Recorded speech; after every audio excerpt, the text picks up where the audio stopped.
Hello there, this is MusicMan0150, also known as Gary, and yes, I am back again with another video, and it's about a week and a half from the last one that I made, and I thought I would give you a little update as to what's been going on around here. Well, I've been working hard cleaning the place up, and as you can see, well, this up here hasn't really changed much, with the exception of the table. I still have to go through all that stuff there on the table to get it organized or gotten rid of or whatever. But as you could see, I have the lights on because it's nighttime now as I'm doing this, and there's the light that I was telling you about in the last video that has the little night light on it, and then the big light with the lampshade. And there you could see the little light there in the lamppost. In fact, let me turn off this big light for a minute. And there's the little light. And see how that would illuminate in the room for nighttime use, like if you wanted a night light.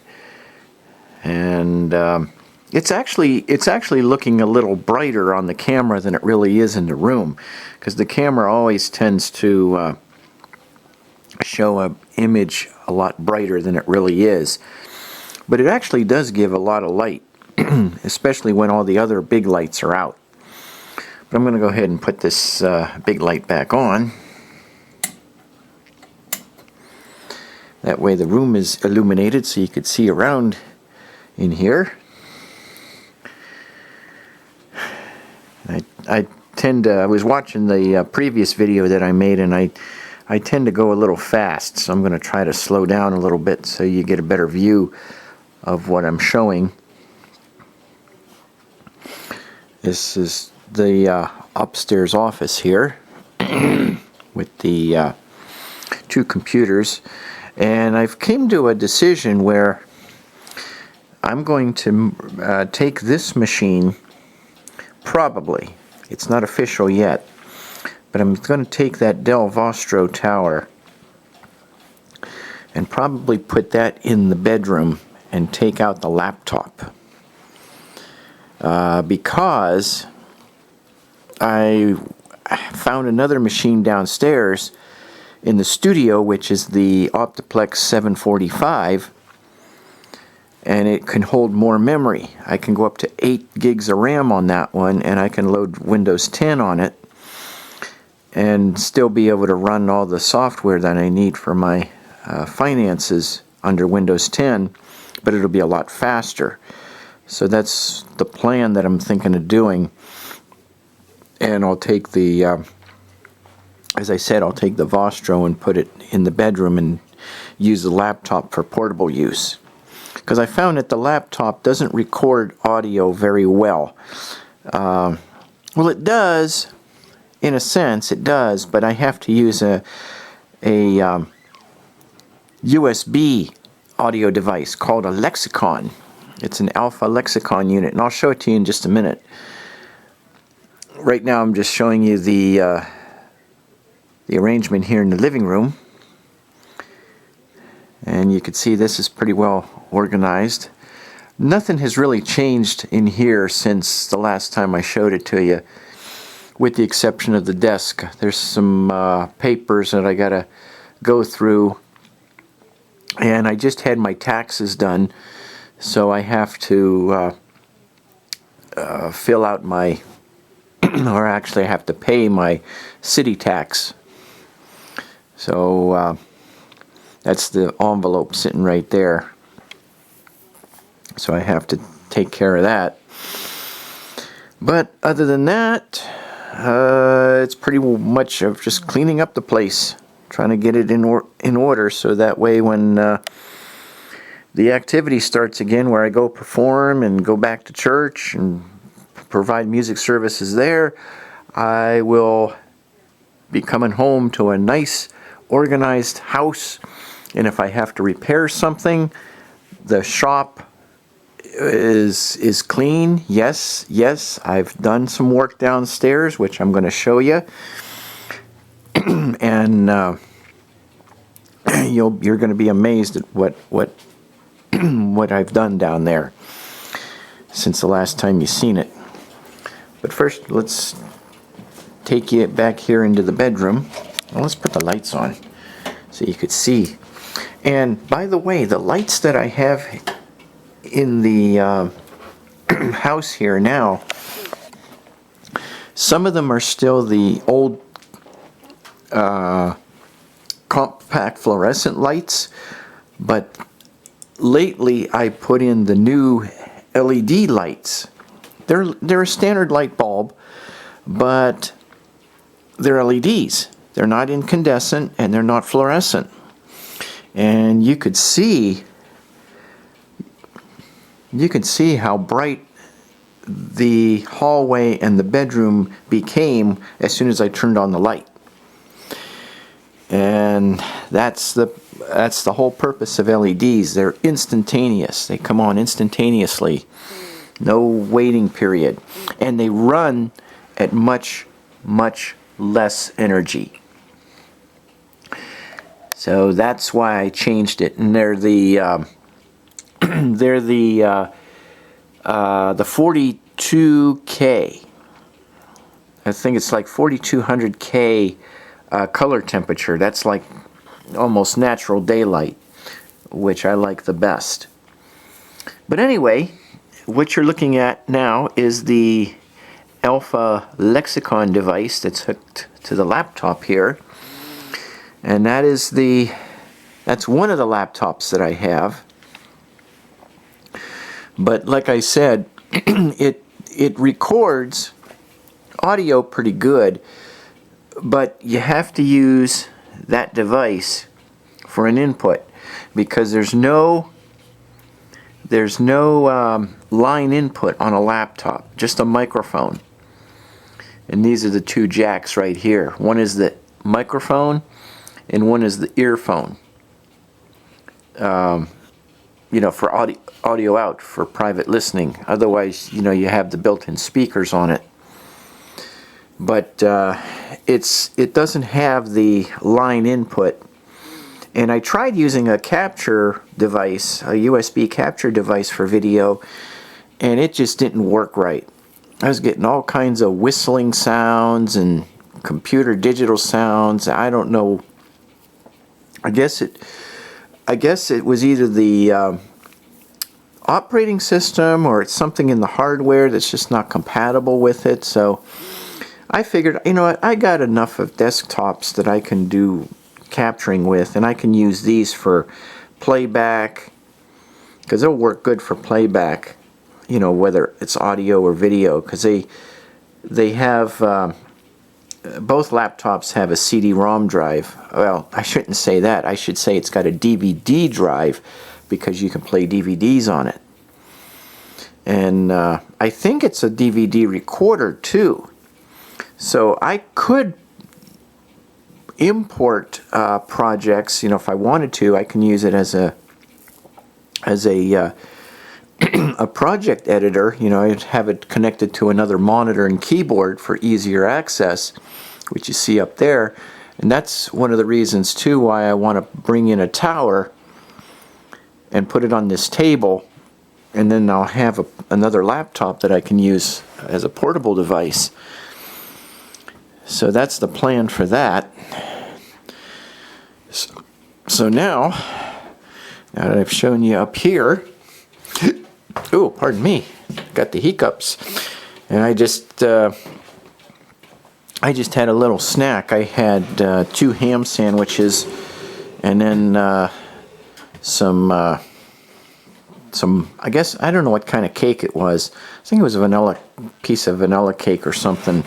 So I just finished eating about 15 minutes ago, and I thought, let's do an updated video before I turn in for the night. So now I'm going to take you downstairs here, and you could see that I got this room pretty well taken care of. You could see back there on the wall that I've rearranged some of the CDs that I have, because I put more of the music ones in this holder over here, which only holds 84. I've counted them. And I still have a few more that I want to put together. And these over here, these holders, they hold 100 discs each. So both of these two wooden holders that are stacked on each other, those are identical. And that's where I have all the software, most, just about all of the software that I have for the computers. And then there's the record albums there, the floppy disks there. That's a whole nother project in itself, just going through all of that. And then you could see I got the pachinko machine there, and that's something that I want to try to restore. I was kind of playing around with it the other night, trying to get it to work, and something happened and it got jammed where the balls release into the front tray there on the bottom. It's like like when you score a ball through the jackpot section. In fact, let me get a little closer to it so I could explain it a little easier for you. See right here, these holes here, or these mechanisms here, and this hole here, when a ball goes through there, then it triggers a lever that empties this tray. This is where the bonus balls are. That's where you put the bonus balls, and they come down. They're supposed to come down through here, but for some reason it's jammed. I don't know what's causing the problem. I took some of the plastic runners apart, to try to get into the mechanics, but it's going to have to be taken thoroughly apart, and I do want to get this thing working again. And then down here are the spare balls right here.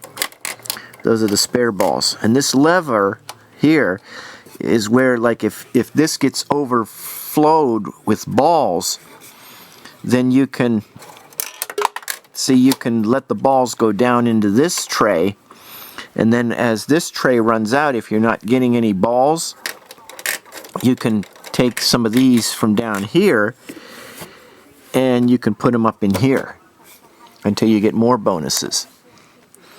But this slot here, this one here, this one, this one, this one, this one, and this one, and this hole, and even this hole, those are all holes that you can use to gain more balls from the top.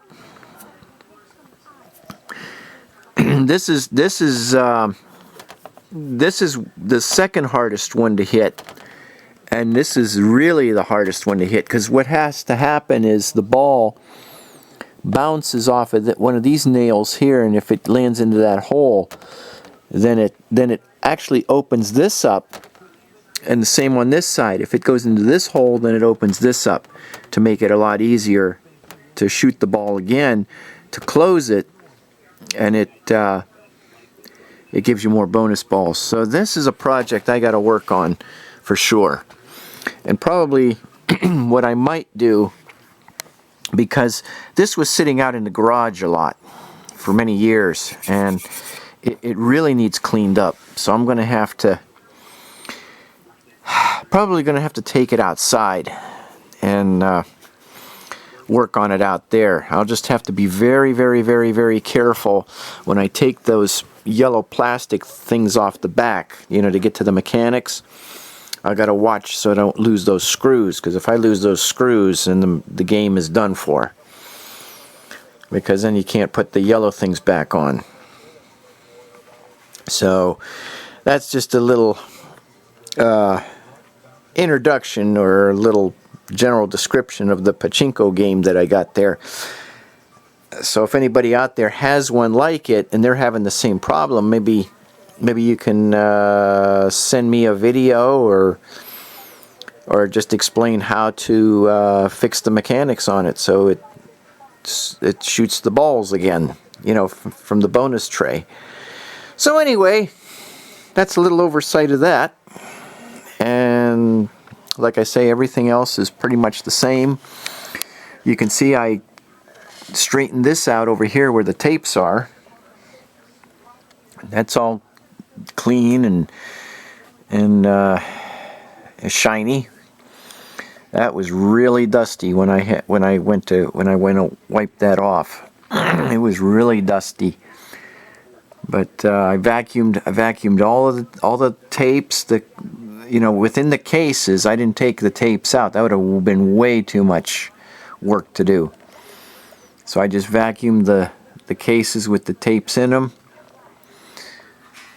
And I wiped off that windowsill. You could see my 3 animals up there. That middle one is the monkey from Idora Park, back from 1984. And that was when the park closed permanently, back in 1984, because of a major fire. And then the dogs on either side of the monkey, those are mechanical dogs. Yep, those are actually mechanical battery operated dogs. When you put them on the floor, they run around the floor. I think one barks, and the other one just wags its tail. I'll have to get batteries for those, and I'll have to show you, especially if you have kids that might want to see those. I'll be glad to do that for you. So this is just an oversight of this room.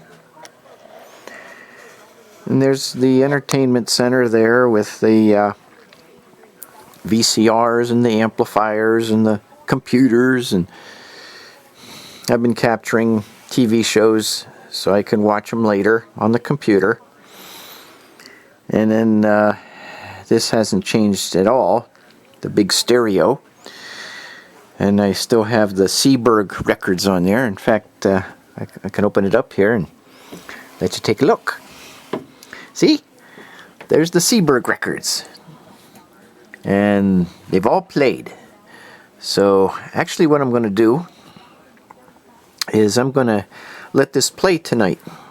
I like listening to this kind of music, especially when I'm trying to rest. It's relaxing, even though some of it might be upbeat. It's still pretty relaxing to listen to. So that's probably what I'll do to keep this turntable running good. And you could see here, I have it set on the 16 speed, because as I said before, these records here run at 16 RPM, and you notice that white adapter in the center. That's because that hole is bigger than this spindle, and it's actually also bigger than that 45 RPM adapter. Yeah, these records have a much bigger hole, so they have special adapters that you can use as inserts if you wanted to play these on a standard record player that has the 16 speed. So that's what I did. I still have some left over because eventually I want to get a few more Seeburg records. So I have a few more of those adapters left. Not too many, because they're becoming hard to find. Becoming very hard to find, because a lot of your originally a lot of these Seeburg records, when they were used in the industry, they were sent back to the company, and then the company would destroy them.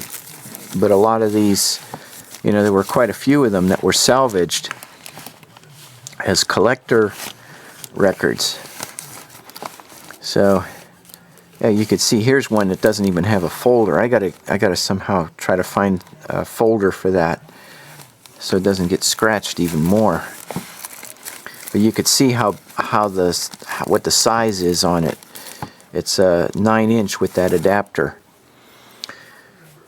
So that's pretty much it for this room. Well, let me turn out the light because we don't need the light. I'm trying to conserve some energy here. Now I'll take you to the next area of the house and take a look. What do you see? You see a clean shop. Yep. I worked on this shop, trying to clean it up. Let's see, when did I start? Yesterday, I think it was. Yesterday. Because I wanted to make sure everything else was taken care of before I got involved with this. Oh, that's the Youngstown radio reading service. Let me turn that off so that way you can hear me better. Echo. Clear. Stream stopped. There. You see what I did? I commanded my smart speaker to turn off. So that way you can hear me better. Yeah, here's a smart speaker over here. I have several of those. That's known as the Alexa. That's the Echo Dot, actually. And it does a lot of neat things. I'll do that in a separate video, just so that it's it's just that particular device, so that way it's dedicated for those that might want to just know how those smart speakers work. But anyway, as you can see, I did a lot of cleaning, especially in here. And this is actually the first time in probably, I don't know how many years, that this floor area is actually empty, where I can walk and not have to worry about tripping over everything. And I can even get in those cabinets now if I needed to, with the exception of that stool. But that's nothing to move that stool. But I'll tell you what, before that I had to try to move everything out of the way, and it was just a pain. So I took the initiative and really got this place of the house cleaned up. And you can see I organized this over here a little bit better. I got my pull and those wire ties. They're wire ties. Pull and fasteners, or whatever you want to call them. Just call them wire ties. I'm making it more complicated than it is. But anyway, there's the wire ties, and then there's one of my vintage radios there. That was actually my grandfather's portable radio. He got that as a gift for Father's Day, and had that for many years. And then when Mom, Dad, and I moved over here back in '97, that radio was left in the house. So I ended up inheriting it because Mom and Dad had their radios. So I had taken this one as a portable unit, and it works good. Well, I shouldn't say it works perfectly, but I mean it works. There's an occasion with the AM/FM weather switch that you have to jiggle it to make it work properly. And I've tried cleaning it with the QD spray, called the Quick Dry spray, contact spray, and it didn't seem to work. So I might have to take it apart again and maybe use a foam swab with some alcohol and see if I can get the liquid down in there to fix that switch even better. And then these are more vintage radios that I had gotten. And you can see here that it has the cassette deck and then the radio vertically. These were the older cassette radio combos from I believe these were from the 1970s. Either the 70s or the 80s. I think these were from the 70s because shortly after I got my very first tape recorder, then these were seen all over. These were seen all over. So I managed to get 3 of them from eBay. One of them needs repaired, for sure. Even if I could just get the radio to work. Because the tape part of it, I tried taking it apart, but getting into the tape mechanism is a really big challenge, especially when you got to get to the belt that makes the little wheels turn. It's such a challenge to try to get in there. In fact, when I tried working on the first one, the antenna wire broke, you know, that goes to the antenna terminal on the board, and then the battery, the positive battery wire broke. So needless to say, that radio didn't work hardly at all, except for the AM. And so I was lucky enough to get 2 more of those, so I could take another one apart and see where those 2 wires go. And even, like I say, even if I can just get the radio to work, you know, I could you know, keep it for outside. You know, once that one outside goes, I can always keep it outside, or I could, you know, put this, you know, I could put another one outside for like up on the porch if I wanted to. And then that way I, you know, I have a radio up, both up and down if I wanted, you know, if I wanted one. And then these are the these are the rechargeable GE combo units, and these here are the semi-good ones. These 3 work. Actually, they all work. They're just I call them semi-good because you can see these aren't quite as in good a shape as the 2 I have upstairs. Yep, I got 2 upstairs. I have I have one in the living room, which you saw, and then I'm trying to think what I did with the other one. Let me see what number this one is. This is number 4. Okay, so that's number 4.